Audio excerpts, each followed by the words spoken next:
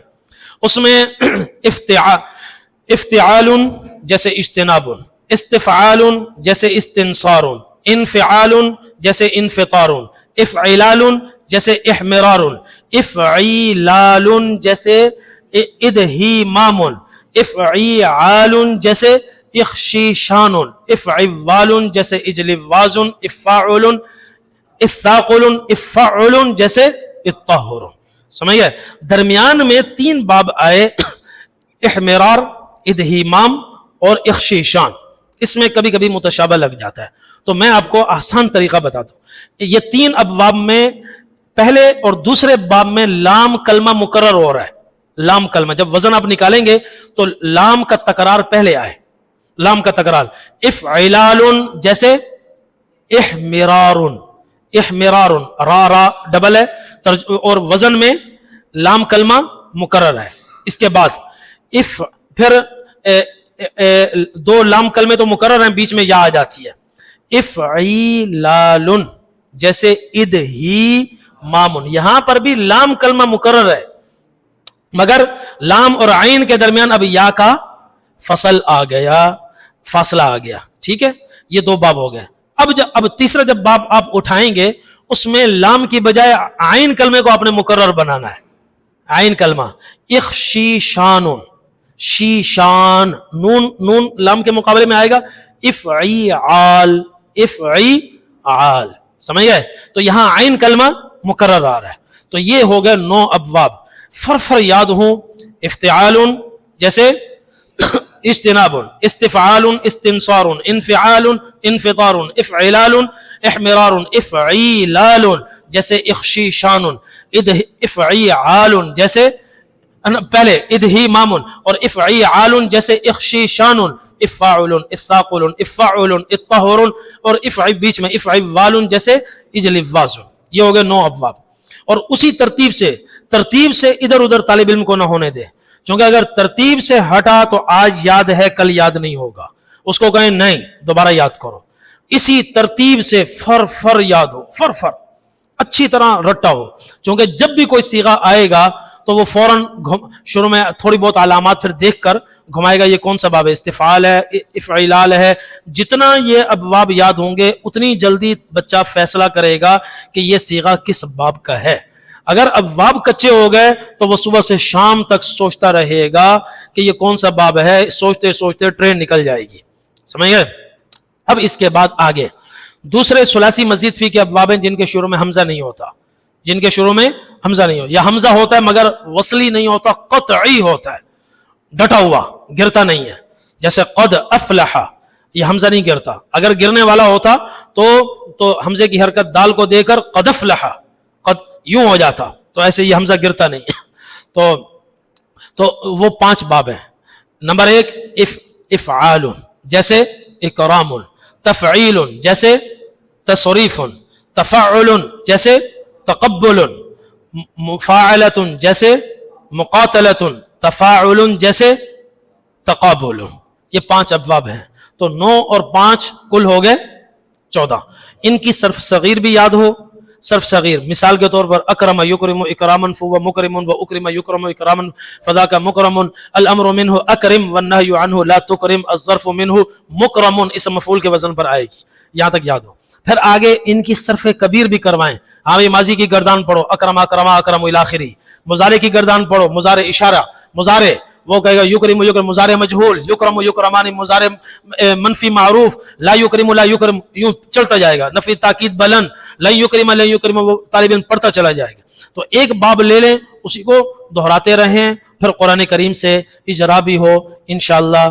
اس سے طلباء میں صرف اچھی طرح راسخ ہوگی، اور یہ صرف برائے صرف نہیں ہے، یہ صرف برائے صحافت نہیں ہے۔ ان بچوں نے جا کر کسی عربی چینل میں جا کر صحافت کا کام نہیں سر انجام دینا۔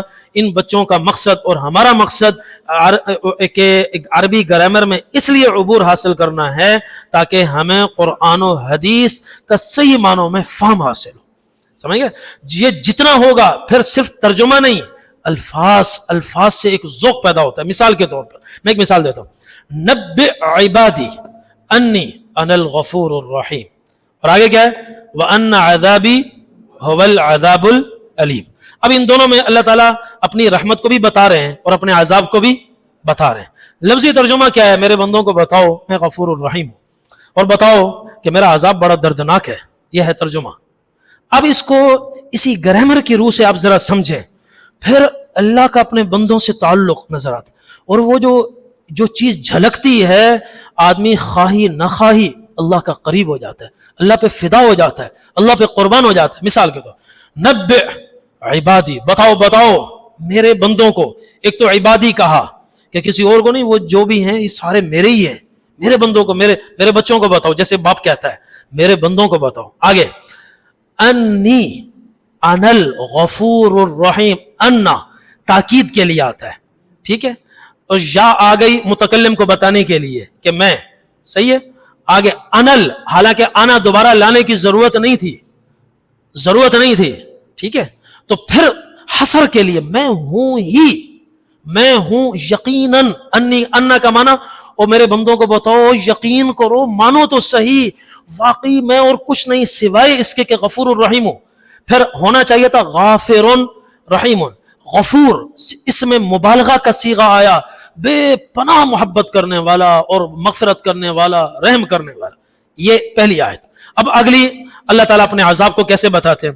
وَأَنَّ عَذَابِي، یہاں پر بھی انا ہے، بتاؤ عذابی، میرا عذاب۔ ایک تو عذاب کو خود سے ہٹایا، پہلے اپنے آپ کو سراپا رحمت بنا کر ادھر پیش کیا، ادھر عذاب کو میرا عذاب، میری کتاب الگ پڑھی ہے، میں الگ کھڑا ہوں، دور کر دیا نا، اضافت سے دوری آ گئی۔